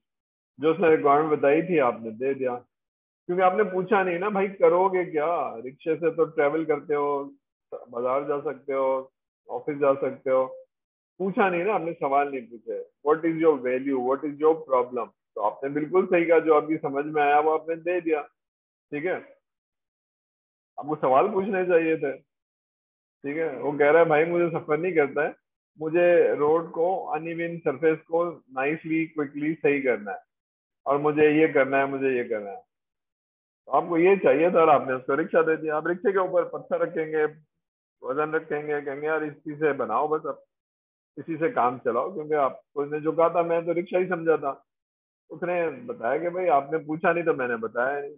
आप समझ आ रही है? मतलब बहुत सारी एग्जाम्पल दे सकता हूँ मैं, लेकिन बता ही रहा हूँ कि क्योंकि आप बिजनेस को नहीं समझे, उस प्रॉब्लम को नहीं समझे, आपको जो समझ में आया आपने दे दिया। वो तो प्रॉब्लम सॉल्व ही नहीं कर रहा है रिक्शा। रिक्शे से सड़कें थोड़ी बन सकती हैं। ठीक है ना, येलो भी है, सारा कुछ है, 3 व्हीलर भी है, लेकिन आपने बेसिक सवाल ही नहीं पूछे और मैंने भी नहीं बताया। तो यहाँ मतलब एग्जाम्पल का मतलब है कि मुझे समझ में आ रही है ना। लेकिन अगर बैंकिंग का मैं कहूँगा, मेरा चैलेंज ये है कि जनाब मुझे ये बताइए कि मेरा कौन सा क्रेडिट कार्ड वाला फ्रॉड करेगा। आप कहेंगे यार मुझे क्या पता कौन सा बैंक क्रेडिट कार्ड आपका फ्रॉड करेगा, मुझे तो नहीं पता। अब आपको नहीं पता क्योंकि आपको तो डोमेन की नॉलेज नहीं है, बैंकिंग को जानते नहीं है, फ्रॉड वाले को जानते नहीं है। लेकिन जो डोमेन की नॉलेज है वो देखेगा, डेटा को एनालाइज करेगा और कर लेगा। ठीक है, समझ में आ रही है कि डोमेन की नॉलेज ना हो, सवाल नहीं पूछे हो, बैकग्राउंड नहीं पूछा हो, तो you can go into A wrong direction. यहाँ तक ये बात क्लियर हो रही है? जी सर, ये वाली क्लियर हो गई। अब ये है, ठीक है ना, ऊपर वाला आदमी क्या बोल रहा है, बिजनेस की जुबान बोलता है। ठीक है ना, वो बोलता है रॉ मटेरियल, प्रोडक्शन फ्लोर,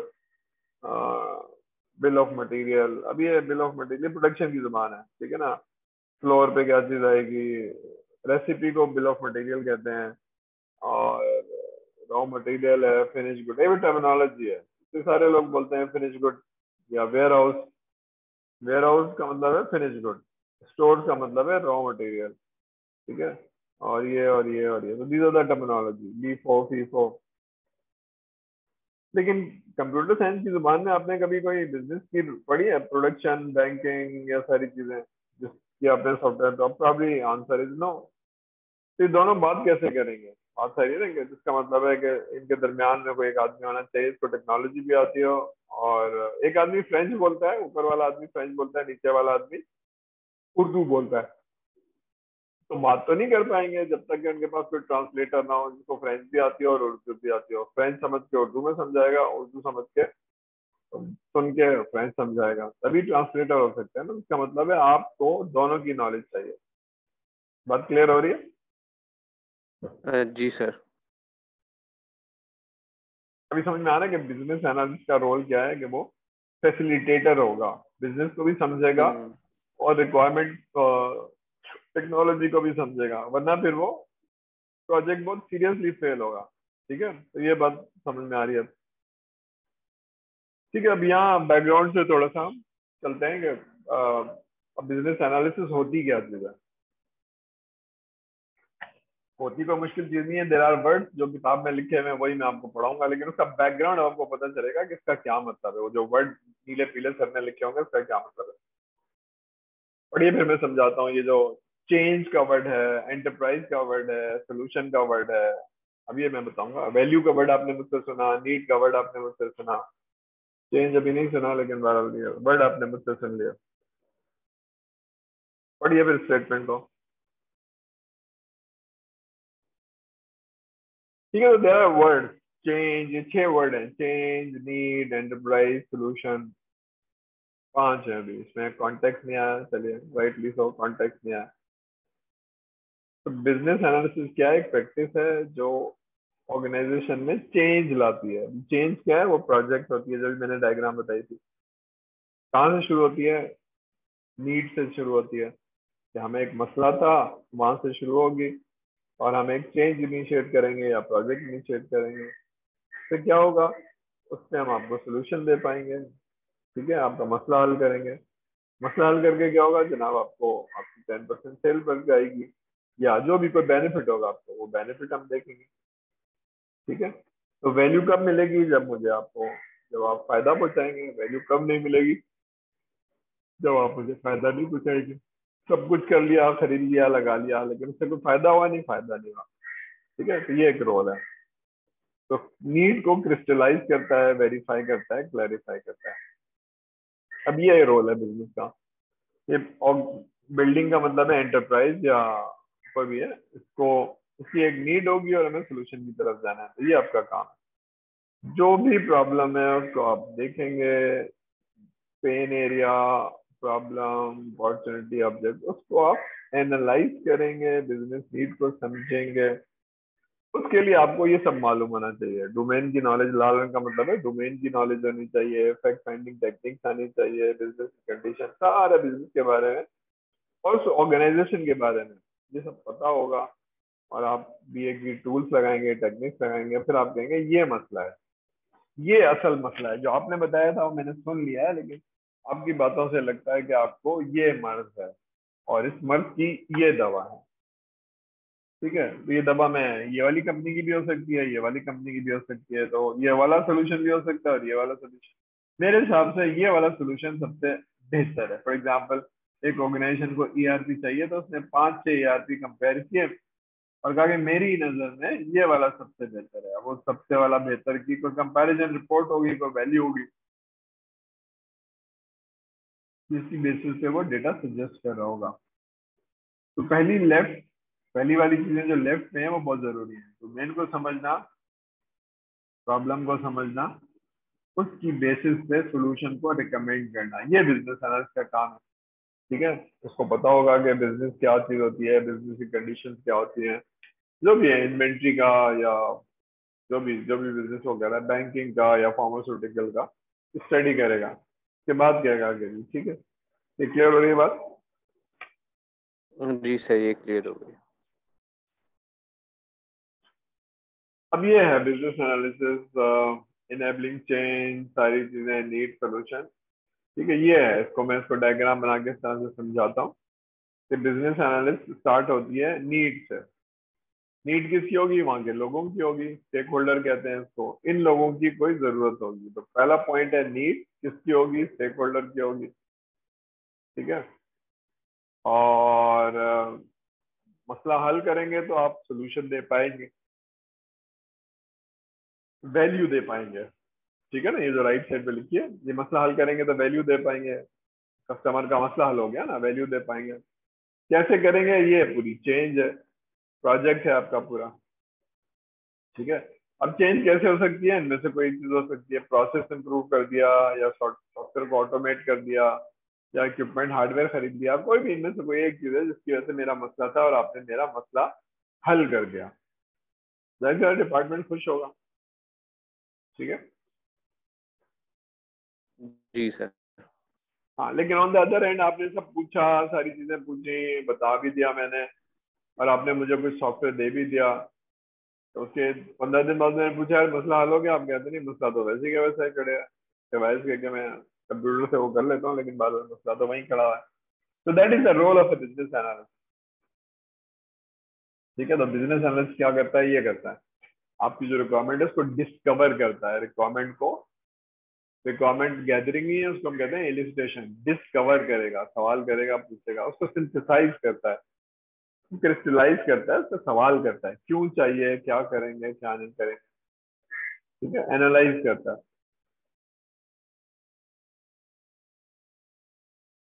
ठीक है, इलिसिटेट करता है आपकी एक्चुअल नीड से। सवाल पूछेगा, जाके लोगों से पूछेगा, देखेगा और कहेगा तो ये चाहिए आपको, तो ये चाहिए आपको। इन्वेस्टिगेट करेगा, क्लैरिफाई करेगा कि ये रिक्वायरमेंट है। और रिक्वायरमेंट हम खुद बना के दे सकते हैं, बनी बनाई प्रोडक्ट भी दे सकते हैं। ठीक है। तो इलिस्ट्रेशन का मतलब है ढूंढ के निकालना चाहता क्या है। जो चीज पता है मैं लिख लूँ, जो चीज नहीं पता है उसको सर्च करूं। ठीक है। ठीक जी है। सर। तो आखिरी वाली चीज है, क्योंकि उसको बिजनेस का नॉलेज होती है, उसको प्रॉब्लम समझ लेता है, तो फिर वो अलाइन कर पाता है कि इनको क्या चाहिए। वो देने के बाद जब वो डायग्नोज कर लेता है प्रॉब्लम को, तो दवाई सही दे देता है, फिर आपका इलाज हो जाता है। वैल्यू कस्टमर कहता है बिल्कुल ठीक। अब बिजनेस एनालिस्ट कौन होता है? बिजनेस एनालिस्ट एक आदमी भी हो सकता है, टीम भी हो सकती है। ठीक है ना। तो ये दरमियान में ये बिजनेस एनालिस्ट खड़ा हुआ है, बिजनेस एनालिस्ट खड़ा हुआ है, लोगों की सुन रहा है। लोग क्या बता रहे हैं, हमारा ये प्रॉब्लम है, हमारा ये प्रॉब्लम है, हमारा ये प्रॉब्लम। तो वो सुन लेता है और सोल्यूशन नहीं देता है। तो वो अपनी बिजनेस एनालिसिस की टेक्निक, तब ये पूरी नॉलेज एरिया है, टेक्निक्स है जो फिलहाल हम नहीं पढ़ेंगे। और ऑर्गेनाइजेशन के बारे में जानता है, उनका कल्चर जानता है, सब कुछ जानता है। ठीक है। एनालाइज करेगा फ्रॉम सोल्यूशन या value perspective, not from the requirement perspective. उसका मतलब है डोमेन की नॉलेज होनी चाहिए, चीजों को समझ में आना चाहिए। ठीक है। ठीक है सर। ये करने के सर बाद पर जी जी सर बोलिए। रिक्वायरमेंट पर्सपेक्टिव तो जो है ये है कि अभी मैंने डिस्कस नहीं किया वो आप, सिस्टम एनालिस्ट, मैं अभी जब सिस्टम बता दूं एनालिस्ट जो मांग। अच्छा अच्छा। बता दूंगा। मैं सिर्फ ये कह रहा हूँ कि उसको आप सवाल करेंगे तो वो ये सारी नॉलेज यूज करेगा, डोमेन की नॉलेज यूज करेगा, ऑर्गेनाइजेशन की नॉलेज यूज करेगा, एनालाइज करेगा। ये छोटा प्रोजेक्ट है तो टाइम कम लगेगा, ज्यादा बड़ा प्रोजेक्ट है इसमें टाइम ज्यादा लगेगा। डिस्कवर करेगा, एनालाइज करेगा बिजनेस नीड को, उसके हिसाब से सोल्यूशन देगा। ये ऐसा नहीं है कि आपने बताया और उसने बता दिया ऐसे करना। ये वाला जो काम है ये बहुत इंपॉर्टेंट है, डिस्कवरिंग एनालिसिस। समझो तो सही है, डॉक्टर का जो रोल है ना, डायग्नोज करना, ये बहुत है। बीमार भी पड़ा हुआ है, दवाई भी पड़ी है, लेकिन कौन सी दवाई कब देनी है, कितने दिन नहीं, ये रोल बहुत इंपॉर्टेंट है। ठीक है। तो इम्पोर्टेंट रोल है। तो अगर आप डायग्नोज नहीं कर पाए तो आप उसको दवाई दे रहे होंगे, सही नहीं होगा। अब ये क्या करता है? तो पहला काम क्या करता है कि एंटरप्राइज की प्रॉब्लम को समझता है कि भाई मसला है क्या। ठीक है। तो करंट ऑटोमेशन वीक का मतलब क्या है, आप क्या कह रहे हैं, कौन कौन से इश्यूज हैं, वो इशू रिजॉल्व करने हैं ना। टैप तो नहीं चाहिए, टैप तो बहुत ही टॉप चीज है। फिर आपकी नीड है क्या, एनालाइज करेगा आपकी नीड को। ठीक है ना। फिर स्ट्रेटेजी बनाएगा, खुद बनाना है, बाहर से खरीदना है, क्या करना है, ये सारे काम कर रहा है। फिर वो स्ट्रेटेजी बनाएगा कि चेंज करनी कैसे है, ऑर्गेनाइजेशन पे सॉफ्टवेयर बनाऊंगा तो ये स्टेट की कंपनी लेगी नहीं, क्योंकि ये तो कभी इस तरह से काम ही नहीं किया। So what is your change strategy. ठीक है। हमने अभी एग्जाम्पल पढ़ी थी कि हमने बेवरेज कंपनी के सॉफ्टवेयर लिए, लगा लिए, चला लिए, लेकिन मसला हल हुआ नहीं, मसला तो नहीं हल हुआ।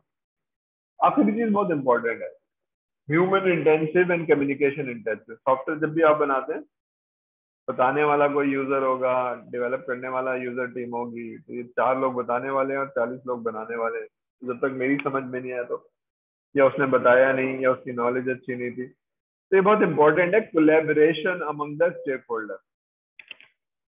अगर ये कोलैबोरेशन नहीं है तो फिर आप आगे नहीं जा पाएंगे। तो ये इसका मतलब है, बिजनेस एनालिस्ट को कोलैबोरेट कराना है, एक डोमेन की नॉलेज होगी तो फिर वो चेंज स्ट्रेटेजी बना पाएगा।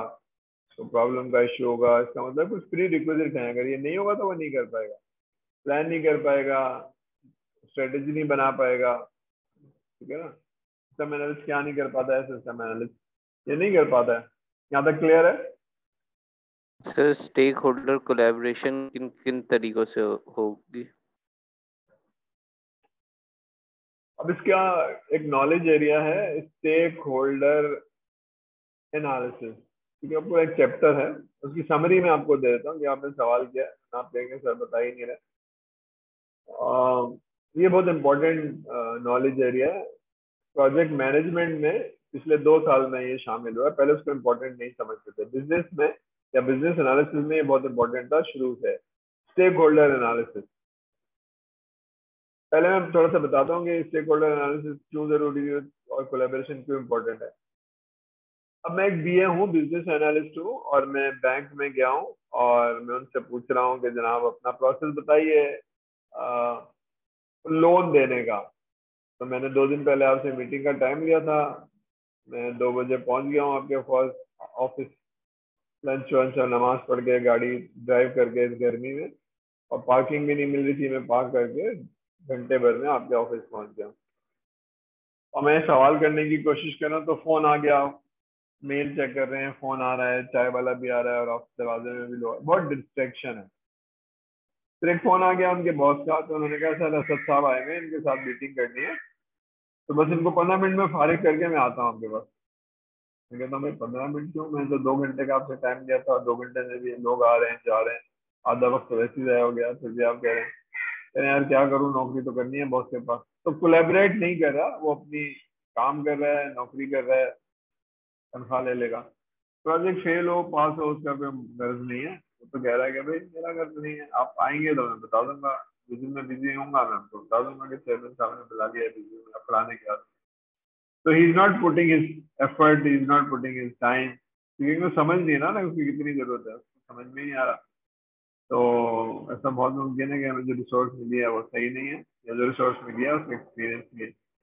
तो कोलेबोरेशन बहुत जरूरी है। तो कोलेबोरेशन का क्या मतलब है, मैं पूरी क्लास को पढ़ा रहा हूँ, मेरी समझिए कि मैं क्लास ले रहा हूँ, मैं टीचर हूँ और स्टूडेंट 50 बैठे हैं। अगर कोलैबोरेशन है तो टीचर पढ़ाएगा, बच्चे सीखेंगे, सवाल करेंगे। अगर कोलैबोरेशन नहीं है तो वो रिजल्ट नहीं आ पाएगा। कोलैबोरेट, हर एक ने अपना अपना रोल प्ले करना है ना। टीम कब जीतेगी, जब बॉलर आउट करेगा, बैट्समैन स्कोर करेगा, फील्डर फील्डिंग करेगा। हर आदमी को अपना रोल प्ले करना है ना, वो नहीं करेगा तो बस नहीं जीत पाएंगे आप। तो ये है कोलैबोरेशन का ये मतलब। बस समझ में आई थोड़ी सी, जी सर। कि कब होगा और कब नहीं होगा, क्लास में कब बच्चे पढ़ेंगे और कब नहीं पढ़ेंगे, कब मैं टीम से काम करवाऊंगा और कब नहीं करवाऊंगा, जरा सोचिए।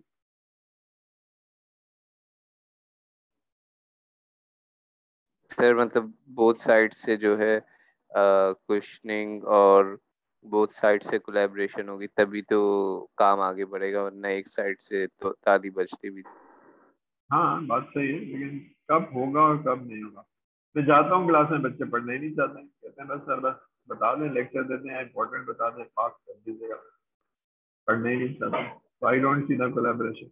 मैं जाता हूँ सॉफ्टवेयर लेने, तो वो कहते हैं बस आपको बता दिया है, बस आप बनाइए, हमें हमारे पास टाइम नहीं है, और हमने तो आपको दे दिया रिक्वायरमेंट 1 घंटे में। कहता हूँ 1 घंटे में कैसे होगा, आप पूरा बताएंगे स्क्रीन पे क्या होगा, कितनी फील्ड होती है, ये मेरा काम थोड़ी है, तो आपका काम है, आप एक्सपर्ट है। कोलैबोरेट नहीं कर रहा, कह देता हूँ आपको पैसे दे के बुलाया क्या सर साहब, इतना एक्सपीरियंस आदमी है, 20 साल से आप यही काम कर रहे हैं।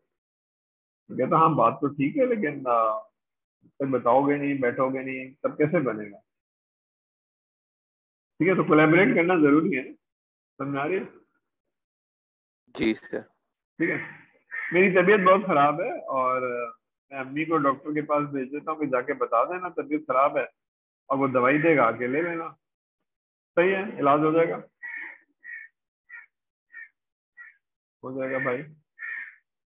नहीं सर, कोई प्रॉब्लम तो डायग्नोज हाँ तो भाई कितने ही हुई, मतलब बीमार हो, दवाई बता आपको दी। जाना पड़ेगा, डॉक्टर को दिखाना पड़ेगा, सवाल करने पड़ेंगे, जवाब करने पड़ेंगे। ठीक है ना, ये टेली डायग्नोस्टिक नहीं है, आपके घर से थोड़ा दूर है, थोड़ा दर्द और बर्दाश्त करना होगा, थोड़ा जाना होगा, इज मैंडेटरी। कोलैबोरेट करना होगा, डॉक्टर से दिखाना होगा, इंजेक्शन लगवाना होगा, दवाई खानी होगी। ठीक है, मतलब ये है। तो कोलैबोरेट का मतलब है सारे लोगों को अपना अपना रोल प्ले करना होगा, और ये कब होगा इसको हम थोड़ा सा देखेंगे अगर हम जब खत्म करेंगे। ठीक है, तो स्टेक होल्डर कोलैबोरेशन यानी टीम का लड़ना, कॉमन ऑब्जेक्टिव होना, उस पर हाई परफॉर्मेंस देना बहुत जरूरी है, वरना फिर वो काम नहीं हो पाएगा। ठीक है, अब यहाँ हम थोड़ा सा डिस्कस करते हैं, यहाँ रोक लेंगे। मेरे हिसाब से ये मेरा जो एक्सपीरियंस है इतने सालों का, उसमें सॉफ्टवेयर इंजीनियरिंग आना चाहिए आपको। सॉफ्टवेयर इंजीनियरिंग में प्रोसेसेस क्या होते हैं, रिक्वायरमेंट इंजीनियरिंग और डॉक्यूमेंटेशन होती कैसे है। ठीक है, तो यूज केस क्या चीज होते हैं, और डिटेल क्या होती है, और आई ट्रिपल ई का SRS फॉर्मेट क्या होता है, कैसे रिक्वायरमेंट लिखी जाती है, ये सारा कुछ आपको आना चाहिए। फिर आपको डेवलपमेंट प्रोसेस होने चाहिए कि आप सॉफ्टवेयर बनाएंगे तो आपको मालूम होना चाहिए आप ट्रेडिशनल तरीके से बना रहे हैं या स्क्रम से बना रहे हैं, तो जो भी है आपकी एक्टिविटीज अलग अलग हो जाएगी। फिर जब आप कस्टमर के पास लगाने जाते हैं और वो परेशान होता है, तो is it a normal routine, या ये वाला कस्टमर परेशान कर रहा है या सारे लोग ऐसे ही करते हैं, तो आपको पता चलेगा सारे लोग ऐसे ही करते हैं। अभी आपको पता होना चाहिए पीपल्स एंगेजमेंट, स्टेक होल्डर मेरे से बात ही नहीं कर रहे हैं, मुझे तो सुना ही नहीं रहे हैं, मेरे से तो मिल ही नहीं रहे हैं, तो बस कैसे होगा, तो बस ये अब आपको सीखना पड़ेगा। कम्युनिकेशन कैसे होती है ये आपको सीखना पड़ेगा। एनालिटिकल अप्रोच कौन सी है आपकी, बिजनेस एनालिस्ट वाली है या सिस्टम एनालिस्ट वाली है, ये जरा देखेंगे। डोमेन की नॉलेज, ये चार चीजें आपको पता होना चाहिए। ठीक है, तो मैं आपकी सवाल का जवाब के रिक्वायरमेंट पर्सपेक्टिव क्या होता है इसको मैं होल्ड कर रहा हूँ। नहीं, ये आ गया रिक्वायरमेंट पर्सपेक्टिव। ठीक है, सोल्यूशन पर्सपेक्टिव। रिक्वायरमेंट पर्सपेक्टिव क्या है, सिस्टम एनालिस्ट को मदर ने कहा कि भाई मुझे, सिस्टम एनालिस्ट को कह रही है मुझे एक टेबल बनानी है अपने बच्चों के पढ़ने के लिए। तो सिस्टम एनालिस्ट क्या करेगा, साइज पूछेगा, कलर पूछेगा, मटेरियल पूछेगा, सारी डिटेल पूछेगा, टेबल कैसी होनी चाहिए, क्या होनी चाहिए, और वो बना के ले आएगा। इसको कहते हैं रिक्वायरमेंट पर्सपेक्टिव। क्या चाहिए बताइए, बता दिया आपने, साइज, कलर, मटेरियल, टेबल का, सारी चीजें जो भी आपने कहा मैंने बना दिया। वैल्यू पर्सपेक्टिव कहेगा कि भाई क्यों चाहिए, तो बोलेगा पढ़ने के लिए बताया, तो आपको बच्चों के पढ़ने के लिए कोई टेबल नहीं है। अच्छा ठीक है। कहेगा आपके घर में कोई डाइनिंग टेबल है जिसमें आप खाना खाते हैं, बड़ी सी में, हाँ है, टेबल है, कुर्सियां हैं, सब कुछ है, मगर इसमें तो खाना खाते हैं। हाँ खाना तो खाते हैं और आप बहुत कुछ खा सकते हैं और फिर दावतें कर सकते हैं, लेकिन अगर आप घर में पाबंदी लगा दें 6 बजे से पहले खाना खा लो और 8 बजे से बाद खाना खा लो, तो इस वक्त ट्यूशन पढ़ने पढ़ाने आता है तो वो यहाँ बैठ जाए या बच्चे यहाँ बैठ जाएं 6 से 8 बजे तक उसी टेबल के अंदर, चीजें रख लें, पढ़ लें और उसके बाद ले जाके बैग रख दें। ऐसा मुमकिन है? हाँ ऐसा मुमकिन तो है। फिर आपको टेबल क्यों चाहिए भाई? ये रूल कर लीजिए, चीजों को बेहतर कर लीजिए और आपका काम हो जाएगा। समझ में आ रही है? इससे मसला हल हो जाएगा या नहीं होगा? सर क्या था, प्रोसेस को बेहतर करने से मसला हल तो हो जाएगा। तो हो जाएगा। क्या चीज होगी जो नहीं हो पाएगी? बच्चों को पढ़ने के लिए जगह चाहिए, टेबल चाहिए, तो मिल जाएगी 6 बजे से 8 बजे तक। यही चाहिए था ना आपको, उसके लिए एक अलग टेबल बनाना, जगह रखना, सारी चीजें है ना। ये टेबल इसको इस्तेमाल कर लो भाई। ठीक है, जी सर। तो वो मसला हल करेगा कि मसला क्या है ये बताइए मुझे, आपको क्या चाहिए, आप ये नहीं बताइए, मुझे मसला बताइए। ठीक है ना, तो वो डॉक्टर है, वो कहेगा भाई ये दवाइयाँ क्यों दे दूं तुमको? तो कह रहा है डॉक्टर साहब मुझे क्या नाम है, मल्टीविटामिन दे दें बहुत सारे। क्यों जी, कमजोरी होती है। भाई डॉक्टर साहब कहते हैं क्यों कमजोरी होती है, ये देखना दो ना मुझे। मल्टीविटामिन लिख दें तो मैंने दे दिए और फिर तुम सही ना हुए तो फिर क्या होगा? मुझे बताओ तुम्हारा मसला क्या है। ठीक है, तो फिर वो मसला सुनेगा, रिपोर्ट देखेगा, फिर कहेगा देखो ये है तुम्हारा मसला। समझ में आ रही है? Requirement perspective and value perspective. ठीक है, जी सर, मतलब रिक्वायरमेंट पर्सपेक्टिव में उसने जो है जो आपने कहा पीछे था की मैंने दे कहानी नहीं दिया आपको। जानी। हाँ, क्योंकि मुझे बिजनेस की नॉलेज है ही नहीं, मुझे प्रॉब्लम पता ही नहीं है। लेकिन बिजनेस एनालिस्ट को तो प्रॉब्लम पता है, वो जानता है आपकी वर्टिकल को, आपकी ऑर्गेनाइजेशन को, तो आप बताएंगे तो आपसे डिस्कस करेगा, क्वेश्चन करेगा, सवाल जवाब करेगा, फिर कहेगा ये क्यों चाहिए भाई आपको, ये तो आपकी जरूरत ही नहीं है, आपका मसला तो ये है। ठीक है, समझा देगा आपको, फैसिलिटेटर होगा, ट्रांसलेटर होगा। इसलिए इसका मतलब है हमें इस तरह का रोल चाहिए जो बिजनेस एनालिस्ट हो, हमारे प्रॉब्लम को समझे और हमारे मसले को हल करे, ताकि ऑर्गेनाइजेशन को वैल्यू मिले। ठीक है, क्लियर हो रही है बात? जी सर। ठीक है, थोड़ा सा आगे चलते हैं। अब ये है जो बिजनेस एनालिस्ट कौन होगा। बिजनेस एनालिस्ट को रिक्वायरमेंट इंजीनियरिंग आती होगी कि भाई डॉक्यूमेंट कैसे करते हैं, जब कस्टमर बताता है तो कैसे कैसे लिखते हैं। लेकिन ये सवाल पूछने के लिए और ये सब करने के लिए जाहिर सी बात है रीजनेबल चैंपियन नहीं होगा, डोमेन का, एचआर का एक्सपर्ट नहीं होगा, सेल्स का एक्सपर्ट नहीं होगा, लेकिन बहुत रीजनेबल नॉलेज होगी उसकी, बात कर सकेगा, टॉपिक पूछ सकेगा। ठीक है, वरना वो पूछ ही नहीं पाएगा। पर एक चीज बहुत इंपॉर्टेंट है, जब आप जाएंगे लोगों के पास तो लोग अच्छे मिजाज के भी हो सकते हैं, खराब मिजाज के भी हो सकते हैं, उनकी कम्युनिकेशन वीक भी हो सकती है और वीक नहीं भी हो सकती है। तो पीपल हैंडलिंग एक चीज है। तो तीन चीजें हैं जो शायद आपको समझने की जरूरत है। सॉफ्टवेयर इंजीनियरिंग, रिक्वायरमेंट इंजीनियरिंग, और फिर डोमेन की नॉलेज, बिजनेस की नॉलेज, और नॉट ओनली दैट बल्कि ऑर्गेनाइजेशन की नॉलेज। वो ऑर्गेनाइजेशन, बैंक तो बैंक होते हैं, लेकिन ये वाला बैंक कैसे चलेगा, ये वाला बैंक, ठीक है ना। जैसे national bank of Pakistan Meezan bank से डिफरेंट है तो बैंक ऐसे लेते हैं ब्रांच में आपको, मतलब जब आप चेक देते हैं तो पैसे वापस कर देते हैं, आपका पैसा रख लेते हैं, ठीक है, और आपको लोन दे देते हैं, ये दे देते हैं। लेकिन सारे बैंक यही करते हैं।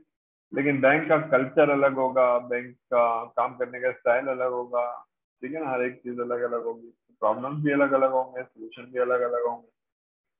फिर पीपल हैंडलिंग, ठीक है ना। अगर शरारती आदमी है तो क्या करेगा, ये सारी चीजें उसको आनी चाहिए, वरना वो वैल्यू नहीं दे पाएगा। खाली रिक्वायरमेंट इंजीनियरिंग नहीं आनी चाहिए, बिजनेस की नॉलेज भी आनी चाहिए, पीपल हैंडलिंग। यहाँ तक बात समझ में आ रही है? जी सर। चलिए इसको यहीं तक रखें। मेरे ख्याल से अगर लोग नहीं है तो मैं इसकी वीडियो बना के अपलोड कर दूंगा। But this is very basic है, बहुत ही मैंने अभी तमहीद बांधी है। अभी मैंने बिजनेस एनालिस्ट पढ़ाया नहीं है आपको। बिजनेस एनालिस्ट की बहुत थोड़ी सी चीजें बताइए कि this is the background. I am going very slow because आप अभी समंदर में उतरे नहीं है, तो आपको पता ही नहीं है कि पानी क्या करता है, किस तरह से डुबाता है, किस तरह से करता है। तो लेकिन जो लोग 10 साल से काम करते हैं वो मुझसे पूछते हैं, सर ये मसला है। तो मैं कहता हूँ कि नॉलेज एरिया ये उठाओ, इसको समझो, और ये करता है। कहते हैं हाँ सर, इससे तो मसला हल हो जाएगा। ये है। ठीक है, तो मैं यहाँ रोक लेते हैं इसको, और हम इसको वीडियो में रोक लेता हूँ कुछ थोड़ा, और वीडियो में शेयर कर दूंगा। लेकिन ये कि